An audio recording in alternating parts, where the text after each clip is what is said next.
Today I'll show you how to replace the keyboard on your Fendt Vario Terminal. You only need two tools, a Torx TX20 screwdriver and a ratchet with a 19mm socket.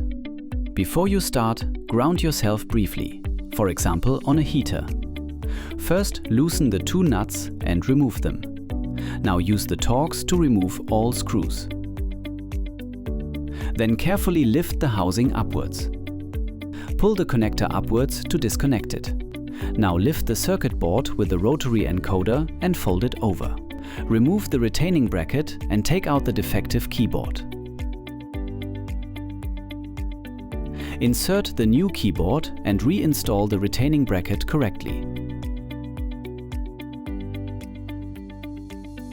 Then place the circuit board back into position. Finally, close the housing and tighten all screws hand tight. Done! The replacement keyboard is installed and your terminal is ready to use again.